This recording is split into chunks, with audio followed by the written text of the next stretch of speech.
तो स्टूडेंट्स, चलिए फिर हम लोग अपना गवर्नेंस का जो टॉपिक है उसको बढ़ाते हैं। और आज हम लोग बात करने जा रहे हैं एनआईए की।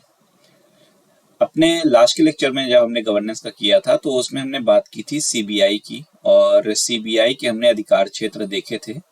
और तब हमने बात की थी कि कुछ ऐसे भी इसके अधिकार क्षेत्र हैं जिसमें ओवरलैपिंग पाई जाती है सीबीआई के अधिकार क्षेत्रों में और एनआईए के अधिकार क्षेत्रों में। तो आज हम बात करेंगे एनआईए की, और एनआईए का गठन किस प्रकार से हुआ, किन परिस्थितियों में हुआ, उनको हम देखेंगे। तो अगर हम जैसे एनआईए की बात करते हैं, नेशनल इन्वेस्टिगेशन एजेंसी, तो ओवरऑल तो इसका गठन अगर हम कहें तो 2009 में होता है। इसका गठन जो हुआ 2009 में हुआ है। लेकिन इसका गठन होने से पहले इसकी कुछ बैकग्राउंड को भी जानना जरूरी होगा। इसका बैकग्राउंड जानना भी जरूरी है। तो अगर हम कहें तो हम जानते हैं कि भारत में एक पुलिस आयोग का गठन किया गया था, करके पहला पुलिस आयोग, जिसको हम धर्मवीरा आयोग के नाम से भी जानते हैं। किस नाम से? धर्मवीरा आयोग के नाम से जानते हैं। 1978 से 82 के बीच में इसका गठन हुआ था। इसके बीच में जिसने अपनी एक रिपोर्ट दी थी, और अपनी जो इसने रिपोर्ट दी थी उसमें इसने कहा था कि देश में एक एनआईए जैसी संस्था होनी चाहिए, जो कुछ इंटरनल या एक्सटर्नल अपराध अगर हो रहे हैं आतंक से जुड़े हुए, तो उनका कह सकते हैं अन्वेषण कर सके, इन्वेस्टिगेशन कर सके। लेकिन इन्होंने इस तरह की संस्था होनी चाहिए ऐसा कहा। इन्होंने कहीं पर भी ये एनआईए का नाम नहीं लिया था। इन्होंने कहीं एनआईए का नाम नहीं लिया था, लेकिन इन्होंने ऐसी बात कही कि संस्था एक ऐसी होनी चाहिए। लेकिन फिर उसके बाद सरकारें बदलती गई और फाइनली कोई डिसीजन नहीं हुआ, और 2000 तक की कहानी पहुंच गई। उसके बाद में अगर हम कहें कि 2000 की जब आती है बात, तो 2000 में एक पद्मा भैया समिति बनी, पद्मनाभ भैया की, और उन्होंने भी कुछ ऐसी सिफारिशें की, कहा कि जिस तरीके से एफबीआई जैसी एक एजेंसी है जो किसी भी राज्य में सुमोटो जांच कर सकती है और कुछ भी जांच करनी हो वो कर सकती है, तो वैसी एक एफबीआई जैसी एजेंसी, जैसे यूएसए में एफबीआई है, वैसी एक एजेंसी भारत में होनी चाहिए। तो उन्होंने ऐसी एक सिफारिश की और बताया कि इस तरह की संस्था भारत में होनी चाहिए। लेकिन इन्होंने भी इस संस्था का नाम कहीं नहीं दिया, और बस बताया कि एक ऐसी संस्था हो जो विदेशी भूमि पर भी जांच कर सके, और इस तरह की संस्था हो जो राज्यों में बिना राज्यों की सहमति के अगर जांच करना चाहे तो वो कर सके। क्योंकि सीबीआई में हमने देखा है, सीबीआई राज्यों में अपने आप जाके जांच नहीं कर सकता है।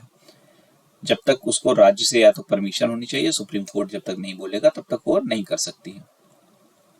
लेकिन इनकी सिफारिशों का भी कोई बहुत ज्यादा असर नहीं हुआ और एनआईए का निर्माण नहीं हुआ। फिर 2005 में वीरप्पा मोइली कमेटी जो थी, जो सेकंड एआरसी की रिपोर्ट थी, वो आती है सामने। सेकंड एआरसी की रिपोर्ट में टोटल 15 प्रतिवेदन थे, जिसमें से जो 8वां प्रतिवेदन था वो टेररिज्म से जो घटनाएं हो रही थी उनसे, उनका समाधान किस तरह से हो सकता है, उससे जुड़े हुए सुझाव थे उसमें। तो इन्होंने पहली बार एनआईए का नाम लिया। तो एनआईए का पहली बार नाम किसने लिया? एनआईए का नाम सबसे पहले लिया वीरप्पा मोइली कमेटी ने सेकंड एआरसी की अपनी रिपोर्ट में। ठीक है। और सेकंड एआरसी की रिपोर्ट में इन्होंने इसका नाम लेते हुए इस संस्था के, इस इंस्टीट्यूशन के फॉर्मेशन की सिफारिश की गई। और रिपोर्ट जो ये पब्लिश हुई थी सितंबर में हुई थी, सितंबर 2008 में। समिति तो 2005 में बनी थी, आपको याद ही है। 2005 में समिति बनी थी, किसकी? सेकंड एआरसी की, या फिर वीरप्पा मोइली समिति। और सितंबर 2008 में, 3 साल बाद लगभग, इन्होंने अपनी रिपोर्ट दी थी। तो इन्होंने अपनी रिपोर्ट में टेररिज्म जैसी घटनाओं के लिए एनआईए की संस्था का निर्माण करने को कहा था, जो इसके जांच वगैरह कर सके आतंकी घटनाओं का। तो अगर आपको याद होगा कि 2008 के ही साल में मुंबई में कुछ आतंकवादी हमले हुए, जो अब तक की अगर हम कहें तो सबसे बुरे हमलों में से एक माना जाता है, जिसको हमारे देश ने झेला है। 26/11 की घटना होती है मुंबई में, और उसके जस्ट पहले ही इन्होंने सिफारिश की थी। तो जब 26/11 की घटना होती है तो उसके जस्ट बाद ही फिर आनन फानन में एक्ट पारित किया जाता है। एनआईए का एक्ट दिसंबर में पारित कर दिया जाता है और 1 जनवरी 2009 से ये एनआईए संस्था अपने अस्तित्व में आ जाती है। तो एनआईए का इस प्रकार से गठन होता है और अगर संसद ने इसको एक्ट बनाकर पारित किया है तो इसका मतलब क्या है, ये एक सांविधिक संस्था बन जाती है, स्टैट्यूटरी बॉडी बन जाती है। वहीं अगर हम सीबीआई की बात करते हैं तो सीबीआई किस प्रकार की संस्था थी? सीबीआई एक कार्यकारी संस्था थी, एक कार्यकारी संस्था थी जो कोहली समिति की अनुशंसा पर बनाई गई थी, ठीक है। लेकिन एनआईए का गठन किसकी अनुशंसा पे हुआ है? वीरप्पा मोइली की समिति के अनुशंसा पे हुआ है। सेकंड एआरसी की इन्होंने जो रिपोर्ट अपनी दी है और 1 जनवरी 2009 से इसका गठन माना जाता है, माना क्या जाता है, इसी दिन हुआ है। एनआईए की अगर हम बात करते हैं तो इसको गृह मंत्रालय भारत सरकार से संबंधित किया गया है। ये गृह मंत्रालय के अधीन में एक तरह से कार्य करता है, ठीक है। और इसकी जो मुख्य भूमिका है वो है आंतरिक सुरक्षा के लिए जो जांच वगैरह करने होंगे वो करती है। जहां पे भी बम कांड वगैरह की सिचुएशन होती है वहां पर ये आती है, आंतरिक सुरक्षा जांच करती, बम कांड, नक्सलवाद, अलगाववाद की घटनाओं की जांच, आतंकवादी घटनाओं की जांच। और अगर आपको सीबीआई के पॉइंट्स याद होंगे तो सीबीआई के पॉइंट्स भी तो यही थे ना। तो देखिए ओवरलैपिंग हो गई कि नहीं। और ऊपर से सीबीआई जो है वो कार्यकारी संस्था है, जबकि एनआईए क्या बन गई? एनआईए एक सांविधिक संस्था बन गई। तो एक तो ये सबसे पुरानी है फिर भी कार्यकारी है और दूसरा ये सबसे नई होके भी सांविधिक बन गई। दोनों के सेम अधिकार है, लेकिन सीबीआई क्या है? सीबीआई पीएमओ के अंडर में है और ये होम मिनिस्ट्री के अंडर में है। तो ये अपने आप को हमेशा सर्वोच्च मानेगा, जबकि ये अपने आप को मानेगा क्योंकि इनको अलग से जरूरत के हिसाब से बनाया गया है, इनको सांविधिक रूप में बनाया गया है और इनके साथ में ऐसा नहीं है। तो हमेशा कहीं ना कहीं इन दोनों के बीच में विवाद देखने को आता ही रहता है। सरफेस में वो चीज भले ना दिखे लेकिन विवाद कहीं ना कहीं देखने को मिल ही जाता है, ठीक है, क्योंकि इनकी जो विषय है वो सेम है, ठीक है।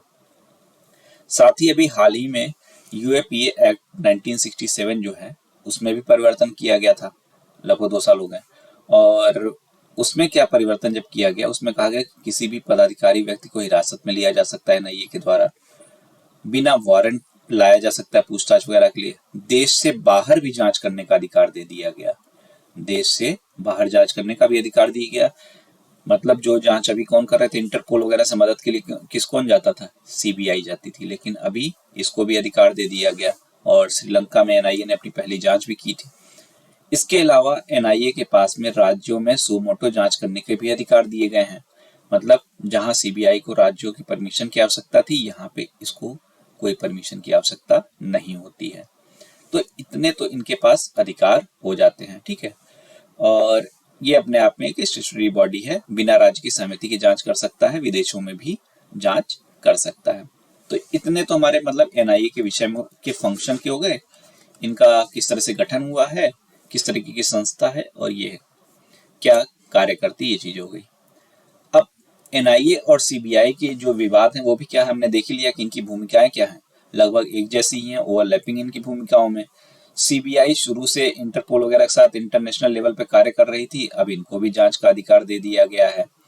और जब बहुल एजेंसी हो जाती है तो पहले कौन वही कहानी हो जाती, पहले आप, ये भी समस्या उत्पन्न हो सकती है।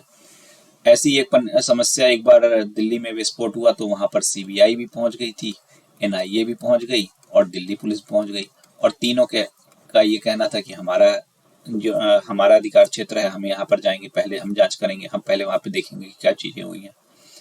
तो खैर मामले को तो बाद में निपटा लिया गया, लेकिन ये एक विवाद का विषय हमेशा बना रहता है। और तब इस समस्या का समाधान कैसे किया जाए? तो इस समस्या का समाधान करने का प्रयास किया गया एनसीटीसी के द्वारा। अमेरिका में एक ऐसी संस्था है नेशनल काउंटर टेररिज्म सेंटर, जो हमको देखने को मिलती है। और इसका काम क्या होता है, जैसे ये समस्या सिर्फ यहाँ की नहीं है, वहां पर भी होमलैंड सिक्योरिटीज वगैरह बनाई गई हैं जिनके बीच में अक्सर विवाद होता रहता है। तो होता क्या है कि जब दो एजेंसियों के बीच में, राज्यों की एजेंसियां जो हैं और FBI जो हो गए, उनके बीच में जब विवाद होता है तो वहां भी इस तरह की समस्या दी थी। उसका समाधान करने के लिए इस एजेंसी को बनाया गया। ये क्या करती है, ये अपने कार्य करेगी। कार्य किस तरीके की, जैसे जितने भी शोध वगैरह करने हैं, इन्वेस्टिगेशन वगैरह करना है, तथ्य फैक्ट आंकड़े वगैरह प्रस्तुत करने हैं, जो जितनी भी स्टडी वगैरह करनी, जितनी पिछली घटनाएं हुई हों, उनके पीछे क्या क्या, अगर उनके कुछ रिजल्ट आए हैं तो किस तरीके से आए हैं, उन सब का ये पूरा रिसर्च करती है। रिसर्च करने के बाद में ये इस प्रकार की संस्था है जो अदर FBI को वहां पर काम में जाना है या किसी और संस्था को जाना है, उनको पूरी जानकारी उपलब्ध कराती है और पूर्वानुमान भी करती कि फ्यूचर में कहां पर इंसिडेंट हो सकता है, कैसे हो सकता है, ये सारी चीजें। ऐसी ही एक संस्था बनाने का यहाँ पे भी प्रयास किया गया था, पूरी स्टडी वगैरह भी की गई, वहां पे हमारे गृह मंत्री भी गए थे, उन्होंने भी स्टडी किया, लेकिन कुछ ऐसी परिस्थितियां बनी कि वो आज तक यहाँ पर नहीं लागू किया सकता है। इसके लिए हम NCTC को डिटेल में नेक्स्ट क्लास में देखेंगे, तब हम ज्यादा जानकारी करेंगे। फिलहाल इस समस्या का अगर हम जैसे समाधान अगर करना चाहते हैं तो हम NCTC जैसी संस्था को बना करके कर सकते हैं, और यह CBI और NIA के बीच में जांच में प्राथमिकता तय कर सकती है, जिससे क्या होगा, इनके बीच का विवाद समाप्त हो सकता है। ठीक है।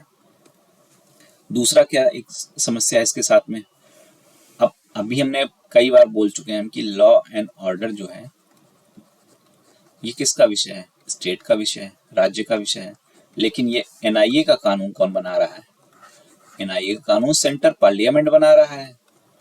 अब यहाँ पर फेडरल स्ट्रक्चर का विवाद एक तरह से तो आया ही है, साथ ही अधिकार क्षेत्र का विवाद आ गया। भाई लॉ एंड ऑर्डर जो है वो राज्य का यदि विषय है तो उस पे सेंटर क्यों कानून बना रहा है, काफी इसका भी उस समय विरोध हुआ, कोर्ट में केस वगैरह भी हुआ, लेकिन कोर्ट में कुछ मतलब उस तरीके से राज्यों के पक्ष में फैसला नहीं हुआ। उसका भी रीजन है, जब एक जज को भी तो डर लगेगा, भाई अपनी लाइफ का जज है, जज को भी तो अपनी लाइफ को खोने का डर है ना। आप कुछ समय से पहले अगर देखते हैं, इस सरकार की एक प्रमुख उपलब्धि तो मानते ही ना कि हाँ, जो टेररिज्म एक्टिविटीज हैं वो एक लिमिटेड एरिया में सिमट के रह गई हैं, जो पहले पूरे देश में कहीं कहीं हो जाती थी। तो उस समय की परिस्थितियों का अगर देखें, मुंबई में अटैक हो रहे थे, दिल्ली में अटैक हो रहे थे, तो जजेस को भी क्या लगेगा, भाई ये एक आवश्यक बुराई की तरह से तो है ना, कि जहां पर NIA जैसी एक संस्था हो जो पहले से प्रिडिक्शन कर सके, पूरी स्टडी रखे, रिसर्च रखे, जांच की निगरानी रखे, जो इस तरह की घटनाओं को रोक सके, क्योंकि इससे लोगों का तो हानि हो रहा है। भले ही राज्य का विषय है, लेकिन कहीं ना कहीं जिम्मेदारी तो केंद्र की भी बनती है, क्योंकि अगर ओवरऑल में हम कहें तो भारत राज्यों का ही तो संघ है। भारत की अपनी से कोई अलग से भूमि तो है नहीं, राज्यों का जो भूमि है वही तो भारत की भूमि है। तो अगर भारत को अपनी सुरक्षा करनी है तो राज्यों की सुरक्षा करनी पड़ेगी, और आर्टिकल 355 भी यही कहता है कि राज्यों की सुरक्षा की जिम्मेदारी किसकी है, सेंटर की है। तो उस अकॉर्डिंग भी तो अपना कानून ये बना ही सकता है अगर उसको आवश्यक लग रहा है। और कहीं ना कहीं हमारे जो स्टेट्स हैं वो आज भी उतने कैपेबल नहीं है, टेक्नोलॉजिकल कह लें या किसी भी क्षेत्र में कह लें। तो इस कारण से ये भले ही विवाद था, लेकिन इसका फैसला जो है आवश्यक बुराई मान के आज भी NIA जैसी संस्था चल रही है और चलेगी। इस पे कोई सुप्रीम कोर्ट ने, किसी हाई कोर्ट ने कोई रोक नहीं लगाई। हालांकि उस समय के जो गृह मंत्री थे उनके हवाले से विकीलीक्स ने एक लीक करते हुए कहा था कि उन्होंने अपने जो कहीं इंटरव्यू वगैरह में ये कहा था कि ये जो संस्था है ये राज्य विरोधी है, लेकिन ये चीज कहीं खुलकर नहीं आती है और विकीलीक्स की सारी बातें तो मतलब वैसे ही है। तो इस तरह का उपाय करने के लिए वही चीजें क्या कह सकते हैं, क्योंकि 355 में क्या कहा गया है, राज्यों की सुरक्षा की जिम्मेदारी तो किसकी है, केंद्र की है, और इसीलिए केंद्र को सक्रिय होना ही पड़ेगा। आर्टिकल 1 में भी राज्यों का संघ बनाया गया भारत को, भारत देश की अपनी अलग से तो कोई भूमि नहीं, राज्यों की जो भूमि है वही है, भारत की भूमि है, तो उसकी सुरक्षा का अधिकार तो उसको है ही है।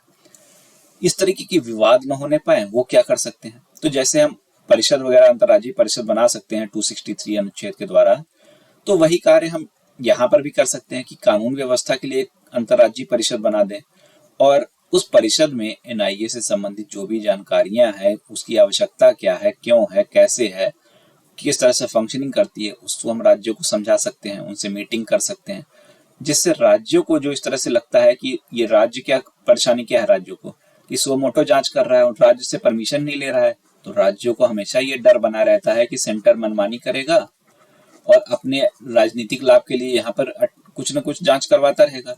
तो उसको ये समझाने की जरूरत है स्टेट को कि ऐसा राजनीतिक द्वेष की वजह से नहीं हो रहा है, ये फैक्ट्स हैं, ये वर्किंग है एनआईए की कि सुरक्षा के लिए, आपके ही राज्य की सुरक्षा के लिए ये आवश्यक है। और इसके लिए केंद्र राज्य के बीच में हमेशा सम्मेलन कराते रहें, जिसमें पीएम भी मौजूद हों, राज्यों के डीजीपी भी मौजूद हों, सीएम भी मौजूद हों, सचिव भी राज्य के मौजूद हों, जिससे क्या होगा, एक विश्वास की भावना बढ़ेगी राज्यों और उसके बीच में। और जब इसका गठन किया गया था एनआईए, तो राज्यों से सहमति नहीं ली गई थी। तो ये अभी भी कर सकते हैं कि राज्यों की एक बार सहमति ले लें, तो जिससे क्या होगा, राज्यों के जो अपने विषय होंगे वो भी सामने निकल आएंगे। उस हिसाब से संशोधन वगैरह अगर आवश्यक पड़ता है कुछ, तो वो संशोधन वगैरह भी करके इस तरीके के जो उपाय हैं वो किए जा सकते हैं। तो ये बातें हो जाती हैं किसके विषय में, एनआईए के विषय में सारी की सारी। इससे ज्यादा तो एनआईए में आपके लिए कुछ इंपॉर्टेंट है नहीं ना, इससे ज्यादा कुछ क्वेश्चन पूछा जा सकता है। ठीक है, एक हमारा जो अभी टॉपिक यही मिला एनसीटीसी का, उसको हम अपने नेक्स्ट क्लास में करते हैं। ठीक है, एनसीटीसी हम नेक्स्ट क्लास में करते हैं, अभी इतने पे रहने देते हैं। Thank you.